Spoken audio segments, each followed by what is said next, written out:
Fala pessoal, a gente vai fazer agora aqui concluir, né, com o terceiro vídeo sobre figuras de linguagem, esse assunto, tudo bem? Então eu vou começar aqui pelas figuras de som, ok? Que são aquelas figuras que tratam a questão da sonoridade das palavras, ok? Aqui que está o item mais importante, a sonoridade, tudo bem? Então vamos lá. A primeira que aparece aqui seria a assonância. Pois bem, pessoal, a assonância se refere à repetição de sons vocálicos, tudo bem? Então aqui eu tenho, vejam, eu tenho aqui a expressão minha mãe amassa só? Sim. Amassa só e salga a massa. A massa se amassa na mesa. A massa é sã. Sim. Essa massa é sã. E aí ela conclui dizendo, o bom de ir à escola é que a gente já pode ter conversas literárias. Vejam que aqui, nos 3 primeiros quadrinhos aqui da Mafalda, né, as meninas se comunicam com palavras que na sua grande maioria, com exceção aqui da palavra sim e só, e aqui o C, né, de algumas palavras, a maioria tem A. Você tem uma repetição constante da vogal A. Por isso que eu tenho aqui um caso de assonância. Vejam, amassa, massa, tudo bem? Sã e assim por diante. A outra figura é a paranomásia. Bom, no caso da paranomásia, eu uso palavras cujos sons são parecidos. Vejam, são parecidos. Então eu tenho aqui nessa charge, né? O jogador, perdi o pênalti por causa da grama. E aqui o político, perdi o escrúpulo por causa da grana. Aqui eu tenho a paranomásia de grama, grana. Eu só tenho uma diferença aqui, M, N, tudo bem? Isso é um caso de paranomásia.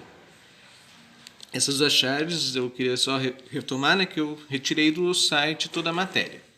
Bom, seguindo aqui, nós temos a aliteração. A aliteração, ela ocorre com a repetição de sons vocálicos. Vocálicos não, perdão. Consonantais. E aqui nós temos aqui a fala do Cebolinha. O rato roeu a roupa do rei de Roma. O Cascão escuta e ele fica feliz, né? Cebolinha, você aprendeu a falar. Aí ele diz, claro, né? Trocando aí o L pelo R, característica do personagem. E aí o Cascão se lembra, o rato roeu a roupa do rei de Roma. Veja que eu tenho várias vezes o som consonantal R, por isso eu tenho aqui um caso de aliteração. E aí agora a gente entra nas figuras de construção. Essas se referem a alterações na estrutura gramatical da frase, tudo bem? Especialmente aí, então, aí é o caso do nível da sintaxe. Então vamos lá. Eu começo pela zeugma. No caso da zeugma, eu não cito um termo que foi citado anteriormente. Então, aqui nessa frase dos velhinhos do Rego eu tenho. Um deles queria saber dos meus estudos, o outro se fazia coleção de selo. Aqui eu tenho a expressão queria saber, como vocês podem ver aqui, porém, aqui desse lado, pessoal, eu não tenho a expressão queria saber, ela é omitida. Mas é facilmente retomada, vejam. Um deles queria saber dos meus estudos, o outro queria saber se trazia a coleção de selos. Então, a zeugma está aqui, a omissão do queria saber, nesse ponto aqui do enunciado, tudo bem? A próxima figura de linguagem que temos aqui é a elipse. A elipse, ela é, ao contrário da zeugma, na zeugma, nós teríamos aqui a omissão de um termo que já foi citado. Na elipse é o contrário, o termo omitido vai ser citado depois. Veja aqui no caso, aqui nessa frase do Altran Dourado. A praia deserta, ninguém estava àquela hora na rua. Deixa eu ler melhor aqui, pessoal. A praia deserta, ninguém estava àquela hora na rua, Altran Dourado. Vejam que aqui nós temos elipse de estava. Ó. A praia estava deserta. Ok? E o estava é retomado aqui. Por isso que eu tenho um caso aqui de elipse como figura de linguagem. Tudo bem? Muito bem. Aí eu tenho o assíndito.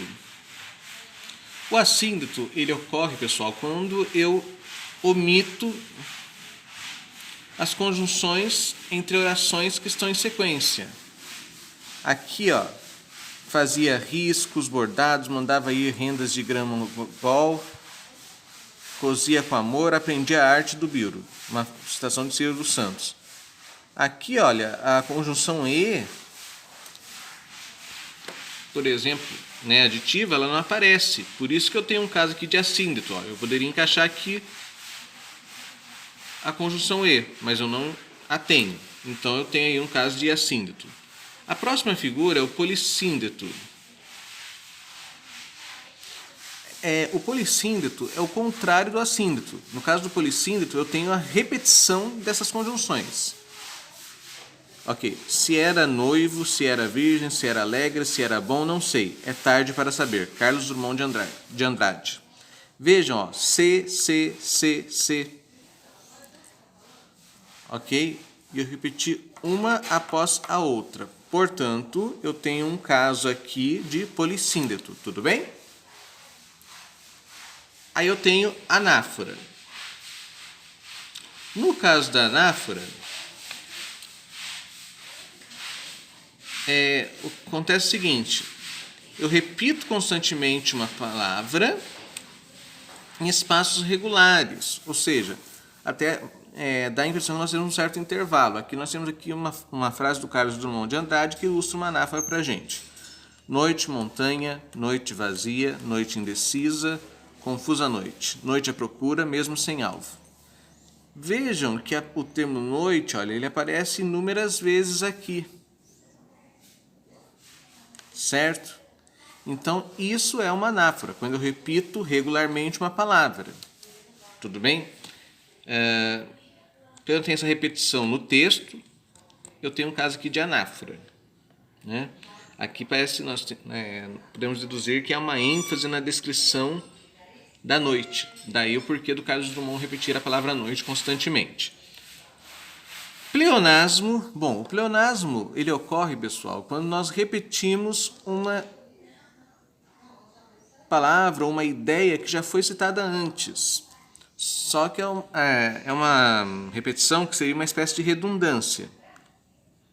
Ok? Na literatura ela ocorre muitas vezes com a ideia de dar ênfase. Então vamos lá. Eu canto um canto matinal, Guilherme de Almeida. Bom, se eu canto, só pode ser um canto. Ok? Então aqui, olha, eu tenho aqui já um pleonasmo aqui. E nessa frase do Guimarães Rosa, a ameaça, o perigo, eu os apalpava quase. Vejam, a ameaça, o perigo. Eu não tenho essa necessidade de repetição, tudo bem?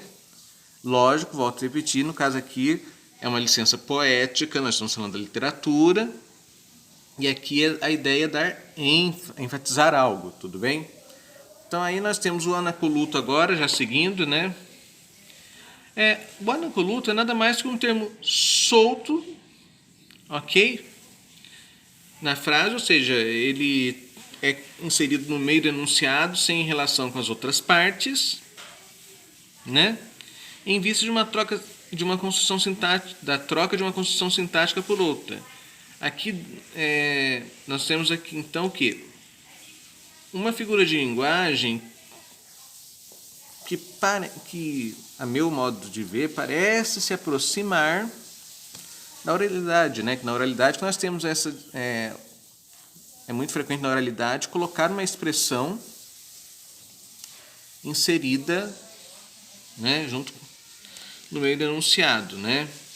Aí vocês têm aqui, e a menina, para não passar a noite só, era melhor que fosse dormir na casa de uns vizinhos. Aqui uma frase da Raquel de Queiroz, ó. Esse e a menina, ele está solto, ok?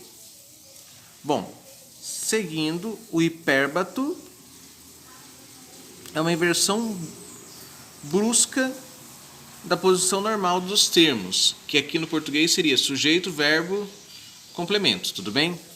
Aí eu tenho aqui, da lua os claros raios rutilavam, que é um termo que seria do Camões, né? Então seria assim, os claros raios da lua rutilavam, se fosse na ordem direta, tudo bem? Então no hipérbato eu quebro essa ordem, sujeito, verbo, complemento. Ok? Até peço desculpas, eu tinha dito sujeito, verbo, predicado, mas é sujeito, verbo, complemento. Tudo bem, corrigindo minha fala aqui. E aí eu tenho a silepse, que é o quê?